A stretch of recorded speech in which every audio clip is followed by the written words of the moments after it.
ახლა კი ჩვენი მთავარი თემის დროს დადგა. ბოლო რამდენიმე წლის განმავლობაში დედაქალაქში ცხოვრების მსურველთა რაოდენობამ საგრძნობლად იმატა, შესაბამისად გაიზარდა მოთხოვნა ბინებზეც, მოთხოვნასთან ერთად იზრდება უძრავი ქონების ღირებულებაც. ამ თემაზე სასაუბროდ მოვიწვიეთ ირაკლი კილაურიძე, უძრავი ქონების მართვის კომპანია Colliers International Georgia's გენერალური დირექტორი. მოგესალმებით. დიდი მადლობა რომ მოგწონთ ჩვენთან სტუდიაში. ბატონო ირაკლი, რა მდგომარეობა დღეს უძრავი ქონების ბაზარზე? პასიური თუ აქტიური? როგორ შევაფასებთ ინვესტორების დაინტერესება რამდენად დიდია თუნდაც? მოკლედ რო ვთქვათ, ვიტყოდი რომ აშკარადაა გამოცოცხლება სახეზე, გრანტი მოთხოვნა არის. თბილისში ვხედავთ რომ ბუმი არის მშენებლობების. ამ ძირითადად მოთხოვნა არის მაინც მიწებზე იმისათვის რომ მოხდეს საცხოვრებელი კომპლექსების დეველოპმენტი. ასევე არის მოთხოვნა მიწებზე რომ აშენდეს სასტუმროები. ამ ძირითადად ეს ორი მიმართულება შეიმჩნევა. საცხოვრებელი სასტუმროები. ბატონო კვლევას როგორც ვიცი, ეკონომიკის სამინისტროს დაკვეთა არის. როდიდან იწყება ეს კვლევა თუ დაწყებულია უკვე? ანუ ეკონომიკის სამინისტროს, თბილისის მერიის და საპარტნიორო ფონდის დაკვეთით ვაკეთებთ კვლევას. კვლევა მოიცავს 6 სექტორს უძრავი ქონების და მას ვატარებთ 14 ქალაქში საქართველოს მასშტაბით. როდის გვექნება შედეგები? კვლევის შედეგები ეხლა უკვე პროცესში არის და თვითონ კვლევის შედეგები დაიდება დეკემბრის შუა რიცხვებში. მე ტენდენცია თუ არის გამოკვეთილი უკვე ამ კვლევის შედეგად. გარკვეული ტენდენციები, აი ძირითადად ეხლა რაც უკვე ინფორმაცია გვაქვს არის სასტუმროების ბაზაზე, რაც საკმაოდ დიდი მოთხოვნით ასე ვთქვათ გამოირჩევა. საკმაოდ კაი მაჩვენებლები აქვს უკვე არსებულ სასტუმროებს და ვფიქრობ, რომ მომავალში მოსალოდნელია, ასე ვთქვათ, უფრო მეტი ინვესტიციის განხორციელება ამ სექტორში. უძრავი ქონების ბაზარი ვითარდება, იზრდება, მოთხოვნაც იზრდება შესაბამისად ფართებზე. თბილისში არის დეფიციტური, ვთქვათ, მიწის ნაკვეთები იგივე, თუ რამდენხანი შეიძლება იყოს დეფიციტური, ვთქვათ, იგივე თბილისში მიწის ნაკვეთები? ეხლა თბილისში ძირითადად მიწის ნაკვეთებზე მოთხოვნა მაინც მიდის ცენტრალურ უბნებზე, მაინც დეველოპერები ცდილობენ ცენტრალურ უბნებში, ასე ვთქვათ, მოახდინონ თავიანთი პროექტების განვითარება, თუმცა მე ვფიქრობ, შემდეგი წლების განმავლობაში ეს ბუნებრივად მოხდება თბილისის სხვა მიმართულებით განვითარება. მე ვფიქრობ, უფრო აღმოსავლეთის ნაწილის განვითარება მოხდება შემდეგი წლების განმავლობაში. იწოდება აკმაყოფილებს მოთხოვნას? დღეს მონაცემებით რაც ფაქტურად შენდება და ასე ვთქვათ იმ დეველოპერებს რომელსაც ნდობა აქვთ ბაზარზე გაყიდვების პრობლემები დიდად არ აქვთ. ანუ შეიძლება ვივარაუდოთ რომ თუ უფრო მეტი სანდო დეველოპერი იქნება ბაზარზე ალბათ უფრო მეტი ბინა გაიყიდება. თქვენ ურჩევდით ვთქვათ დღეს მომხმარებელ სამყიდველს შეიძინოს გარეუბანში ვთქვათ მიწის ნაკვეთი რომ შემდგომ ის უფრო ძვირად გაყიდოს ასე ვთქვათ. როდის არის სარფიანი დრო? იდესთვის. ნუ ასაკურველია ხა როცა აღმავლობა იწყება ყოველთვის მაშინ არის კარგი რომ იყიდო, თუმცა ხა ზუსტად სად იყიდო, რამხელა იყიდო, ეს ცოტა რთული გასასაზღვრი არის. ალბათ ჯობია აქვს სპეციალისტები ჩართონ და მათი კონსულტაციის შემდეგ განახორციელონ ინვესტიცია. თუმცა ასაკურველია ზოგადად უძრავი ქონების ბაზარი ყოველთვის მზარდი არის, ეს შეიძლება კრიზისების დროს ვარდნა არის, მაგრამ გრძელვადიან პერიოდში უძრავი ქონება ყოველთვის იზრდება ფასში ინფლაციის გათვალისწინებითაც, ამიტომ უძრავი ქონება ითვლება ერთ-ერთ ყველაზე სტაბილურ ინვესტიციად, რასაკვირველია გრძელვადიან პერიოდში და არა მოკლევადიან პერიოდში. სტაბილურობის თემა რო გავაგზავნოთ ბოლო პერიოდში გუშინდელი თქვა ამ ვებინარს გამომდინარე ბიზნესმენი ყოველთვის საუბრობენ პოლიტიკური არასტაბილურობა ყოველთვის არის ხელი შემცვლელი თქვა ნებისმიერი ბიზნესისთვის ეს რამდენად ნეგატიურად აისახება თქვა იგივე უძრავი ქონების ბაზარზე. ზოგადად ასე პოლიტიკური არასტაბილურობა არის სახარბიელო ბიზნესისთვის, ნებისმიერი ბიზნესი ძალიან გრძნობიარე არის ეგეთი რაღაცებისათვის. ხედავს ნეგატიურად. რასაკვირველია. უცხოელი ინვესტორები რამდენად ინტერესდებიან ამ სფეროთი საქართველოში? თუ გაქვთ მათთან координация? ახლა შეიმჩნევა საკმაოდ ისეთი ინტერესი, მაგალითად თურქეთიდან, რუსეთიდან, ყავს ინვესტორები უკრაინიდანაც, რომლებიც დაინტერესებულია გარკვეული ინვესტიციების განხორციელებით. არის არაბული ქვეყნებიდანაც ინტერესი. მოკლედ ინტერესი არის. ბატონო ირაკლი, თქვენთან საუბარს აუცილებლად განვაგრძობთ. ჩვენ შემოგვიერთდა გურამ ხალავანდიშვილი, უძრავი ქონების სააგენტო ერთ-ერთი ბატონო გურამ. დიდი მადლობა რომ მოგზავნით ჩვენთან. ჩვენ საუბრობთ უძრავი ქონების ბაზარზე. და როგორ შეფასებთ დღევანდელ მდგომარეობას უძრავი ქონების ბაზარზე? პასიურია თუ აქტიური? მოთხოვნა გაზრდილია. შეიძლება ითქვას. ანუ პროცესი მოხდა ახალი მთავრობის სვლა, იყო ჩავარდნა ყოველთვისია. სწორედ ამაზე ვსაუბრობდით პოლიტიკური ვითარებაზე. როცა თავიდან იყო თავის მოსვლა, მაშინ ჩავარდა, რომ მას ახალი სულება და ხალხი ვერ ეგუება უცებ. ეხლა უკვე გამოვიდა მდგომარეობიდან. ახლა შევეთქვი პატარა ბუმები დაიწყო. აი ბუმი დაიწყო დეველოპერების მხრიდან. მე მგონი არც ერთი ქუჩა აღარ რჩება თბილისში, სადაც არ მიდის მშენებლობა. აი ამ ყველგან მაგათ რაც კი ყველაფერი იყიდას, რაც დაკოთი ასევე დიდი ნაკვეთი და პატერები დარჩა უფრო პატარა მოთამაშეებს, მაგრამ უფრო მაღაზი მაგრებით შემოდენ ცხოვრები. ეს თქვა შენდება დიდი სახლები, სოციალიზმის აშენებს ციკთან, სადაც პენტჰაუსი ყავდა კლიენტი და კვარტალში მოითხოვა 1000 евро. უნდა ვახსენოთ ჩვენი გუშინდელი ეცადათ საუბრობთ ის დეველოპერ ბიზნესზე, არაპროფილურ აქტივებზე ბანკების მხრიდან, თუმცა იქ აღინიშნა რომ უფრო გამოცოცხლდება მენეჯმენტთა ასოციაციის თავმჯდომარე აღნიშნა უფრო გამოცოცხლდება ეს ბიზნესი. ბატონ გურამ უნდა გკითხოთ, ყოველდღიურად უშუალო შეხება გაქვთ თქვენ უძრავქონებასთან ამ ბიზნესთან, ფასების მატების კლების ტენდენცია როგორია, თქვათ იგივე გასულ წელთან შედარებით თუ შევადარებთ წლევანდელ წელს?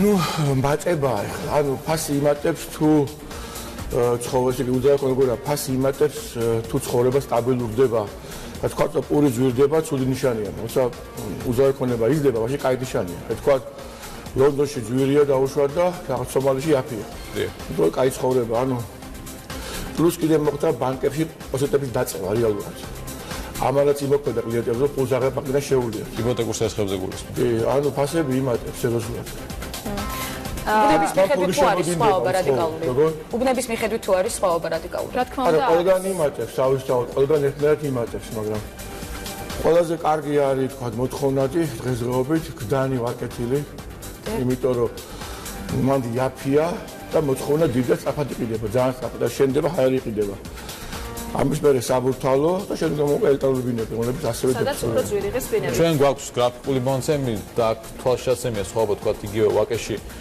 252,000 ღირს თქვა 5 ოთახიანი ბინა ბუდაპეშტის ქუჩაზე 155,000 და გარე უბნებში გაცილებით ნაკლებია ბინების ფასი 33,000-დან 55,000 დოლარამდე. ალბათ ამიტომაც არის რომ თქვა იგივე გდანში იგივე გარე უბნებში უფრო მეტი.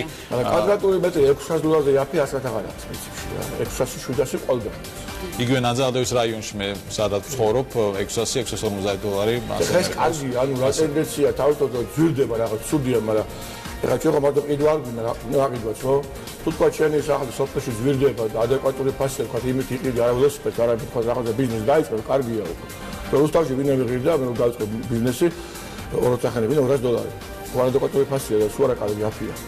ჩვენ იაფია რაღაცა სალის ფასად, მაგრამ რომ ესე იგი ჩვენი მიწა იაფია, ჩვენი უძრავები იაფია, ქვეყანა ძალიან ჩავარდნილია, ამიტომ ეს არა კაი ნიშანია.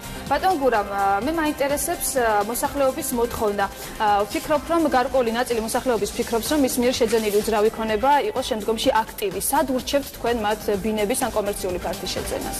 თუ გაქვთ ხოლმე ასეთი საუბარი მოხმარებელთან და კონსულტაციას? მე ვუჩვენ ყველაზე უფრო ტიპიდან კომერციული ფართები, რომლებიც დღეს არის, კადიგებ ბარნოზე, ფალიაშვილზე, საბურთალოზე დღეს არის ბინები, გაეჭება ფანჯრები და ხდება მაღაზიები. ეს ეგრევე ხდება ორმაგი ღირებულების. თუ მაგაში ფუშადებენ. ამის გარდა კარგია პატარა ბინები, პატარა ბინები ძალიან ძვირდება და მოთხოვნა ძალიან დიდია ყოველთვის. მე ვუჩვევ პრინციპში უფრო ახალ ბინებში მაინც. თუმცა მეტი ის აქვს, მეტი დროებნება ბინებია. ბატონო ირაკლი, Colliers International-ი მსოფლიოს 63 ქვეყანაში წამოგვიდგენია 485 ოფისით არის წამოგვიდგენილი და ახლა შემოვიდა საქართველოში.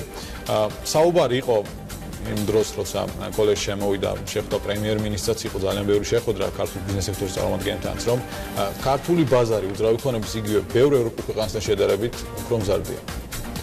შეიძლება ასე ითქვას, იმიტომ რომ ფაქტობრივად რასაც ვაკვირდებით უკვე დასავლეთ ევროპაში, აღმოსავლეთ ევროპაში, ეს უკვე შეიძლება ითქვას განვითარებული ბაზრები არის, მაშინ როცა ინვესტორები, უძრავი ქონების ასე თქვა დეველოპერები ეძებენ ახალ შესაძლებლობებს, იქ სადაც ასე თქვა ეს ზრდა უფრო მეტი არის. ანუ უფრო დასაკვირველია რისკიც მეტია, მაგრამ მათი უკუგება ამ რისკზე ასე თქვა იქნება უფრო მაღალი. და ასეთ ბაზრებად ერთ-ერთ ბაზრად შეიძლება მოვიაზროთ საქართველოს და ასე თქვა კავკასია, ასე ხშირად მარტო საქართველოს არ ეხილავენ ხოლმე როგორც კავკასიის რეგიონში ოპერირებთ. ჩვენ დიახ რეგიონში ჯერჯერობით სხვაგან ოფისი არა გვაქვს გახსნილი და თბილისიდან ასე ვცდილობ რომ დავხუროთ აზერბაიჯანის ბაზარის და სასამართლოს ბაზარის. ზოგადად რასაკვირველია ხა ასე დიდი კომპანია, როცა შედის ბაზარზე ძალიან ბევრი კვლევები კეთდება, ძალიან ბევრი ასე თქვა დაშვებები კეთდება. ეს Colliers ახლა როგორც აღნიშნეთ 500-მდე ოფისი აქვს 64 ქვეყანაში და კარგად გავლილი თუ როდის შედიოდა რომელ ბაზარზე და შემდეგ რა შედეგები ასე ვთქვათ მოიტანა ამან. ამიტომ ვფიქრობ რომ სწორ დროს შემოვიდა კოლიერსი ბაზარზე და ვფიქრობ რომ ჩვენ ძალიან პოზიტიურად ვუყურებთ უძრავი ქონების განვითარებას შემდეგი წელს. ნებისმიერ შემთხვევაში ინვესტორისთვის ეს როცა ვთქვათ იგივე კოლიერს ინტერნეშნალ საქმიანობს ბაზარზე, ქვეყნის ბაზარზე არის კარგი და მისაღები და ძალიან მნიშვნელოვანია ის კვლევები, რომელსაც ატარებს და კვლევები ჩვენი ბიზნესის ერთ-ერთი ნაწილი არის, ჩვენ ასაკურველი უძრავი ქონების სხვა სერვისებში ვართ. დეველოპერული სერვისები გვაქვს, კომერციული საბროკერო სერვისები გვაქვს და ასევე სამშენებლო სერვისებსაც თავაზობთ ჩვენ კლიენტებს. ასე ვთქვათ, საკმაოდ ფართო სერვის სექტორი აქვს კოლიერსი. ბატონო გურამ, კომერციულ ფართებზე მინდა გითხოთ, უფრო მზარდია კომერციულ ფართებზე მოთხოვნა და ფასის ზრდაც უფრო შეინიშნება, ვიდრე ვთქვათ საცხოვრებელ ფართებზე იგივე, იმიტომ რომ კომერციულ ფართების ბუმი უფროა თბილისში და საქართველოში. სტატისტიკაც რო გითხრათ აქვე. გეტყვით, აი კომერციულ ფარზე რა ხდება? ანუ როცა ეს იყო 2008 წელი და სერიოზული ჩავარდნა, კომერციულ ფართებზე შეეხო, მაგრამ შემდგომ ძალიან განვითარდა. აი დაუშვათ შემოვიდა აზერბაიჯანი და სომხეთიდან კომპანიები ძირითადად, რომლებიც ოპერირებენ ძალიან მაგრამ უცხოეთში და გაიხსნა თქვა დიდი მაღაზიები, თქვა Next-ი, არაბული საშენდა რაღაც ეხლა კიდე შენდება თბილისში. ანუ კომერციული ფართები ფაქტობრივად მაინც ძალიან მოთხოვნადი გახდა, კიდევ უფრო მეტად გახდა. ანუ კიდე გახდა ძალიან მოთხოვნადი. ჩვენ მაშინ გავყიდეთ კომერციული ფართი ყველაზე დიდი ფასით იყო დაფიქსირებული, იყო კალკული $12,000 პეკინზე. 12,000. ეხლაც უკვე 10 არის. ანუ იგივეა რა და თორემ ვერ იშოვო თუ кай ფარტია. იგივე აღმაშენების ქუჩაზე ლეხანოვზე გაიზარდა მას შემდეგ კომერციული ფასი თუ არ ვშტები რაც გარემონტა. მე მგონი ინფრასტრუქტურის სამუშაოები ჩატარდა. იმოქმედა ამან? მაგანაც იმოქმედა, მაგრამ უფრო არ მგონია მარტო მაგიტო გაიზარდა, მაგრამ თავზე მაგანაც იმოქმედა, რომ кай ფარტი გამოხდა, მაგრამ ძალიან დიდი მოთხოვნა. თქო და მარჯანიშვილის მოედანზე კვადრატული მეტრი რომ მიცე 15 მაინც ვერ იშოვე. ანუ სერიოზული მოთხოვნა იყო დელისთან რომ იცი, ანუ ყველაზე დღის კვადრატული $100 გამოვიდა. თუ მაგარი ფასებია, ანუ მაგარი როგორ ვთქვა, ბაქოში ღირს 50,000 და $500, მაგრამ ბაქოში. შედევთ თბილისთან მაგარია და ალბათ პერსპექტივაში მინიმუმ გასამაგდება, იმიტომ ჩვენ ზოგადად ჩამორჩენილი. მინიმუმ გასამაგდება, თუ კვადრატ დონე მაინც დავუჭიროთ ნორმალური ცხოვრების. ყველაზე ძვირი სად არის კომერციული ფართები თბილისის რომელ უბანში? ნუ ყველაზე ძვირი არის აი მარჯანიშვილზე, პეკინზე, რუსთაველზე. და ხელმისაწვდომი და თავისუფალი ზონა? სადაც არ არის გადატვირთული. მეორადი ქუჩები. საბურთალოს ქუჩა, რაღაც შესახვევები, შემოსახვევები და ვაჟა, პავლო, კატიკები, ალბათ ნაკლები მგებიანი ასეთი ქუჩები. იმართულად შეიძლება და პატარა ცენტრი ან დიდი სხვა შესახვევში. ყველაფერი მაგარია ძალიან. დღესდღეობით. ამ დროს კიდევ რა გაიხდება? ძალიან დიდი მადლობა. იმეც გამოვქვა.